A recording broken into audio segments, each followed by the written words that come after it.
one of the aspects of breathing that doesn't get brought up enough in terms of like a conversation about health is breath holding. I think breath holding is a super powerful tool that can, like I said, can have a huge impact on our health, similar to diaphragmatic breathing exercises. And when it comes to breath holding, a technique for breath hold that often people do, that I kind of suggest they change up, is people will do a breath hold. They take a deep breath in, then they hold. And what I say is actually do a deep breath in and then a breath out. So after the exhalation, that's when you do the breath hold. And I think this technique is better because what it does is it decreases blood oxygen saturation.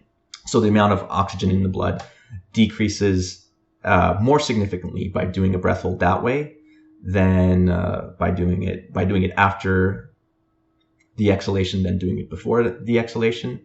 And this is, of course, you can feel this by just getting a much stronger feeling of breathlessness if you do a breath hold after exhaling compared to before.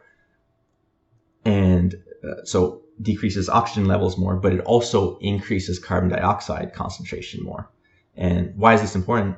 Well, that's because increasing carbon dioxide in the blood, what it does is actually it improves the delivery of oxygen from the red blood cells to our muscle tissue. And there's a really good video that explains this.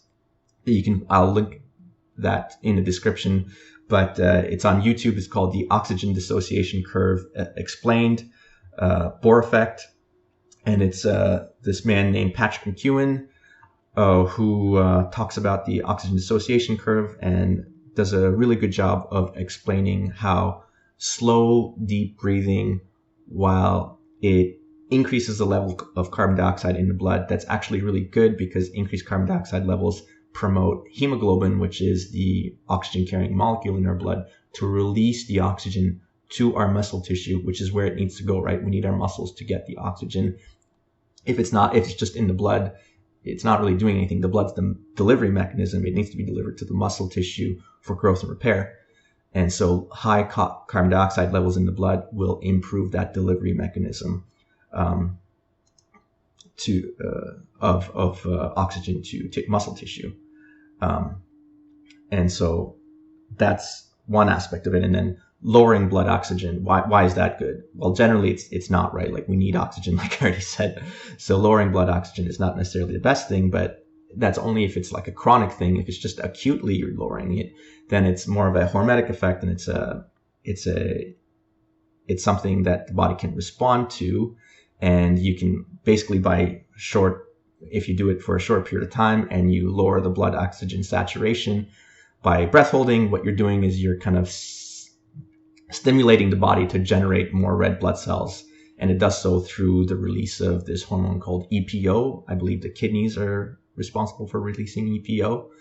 And if you remember many years ago when Lance Armstrong was caught for blood doping, EPO was one of the main things that he was using to increase the red blood cells in his body. And so you can have exogenous EPO, so outside of the body EPO that you take, but the body makes it itself as well. So you can have endogenous EPO that you stimulate the production of through breath holding.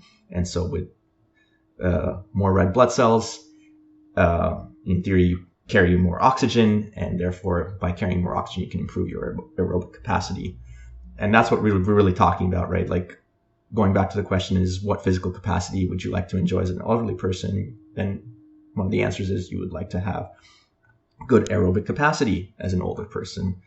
And so how could you make that happen? Well, by improving your breathing through breathing exercises and through breath holding.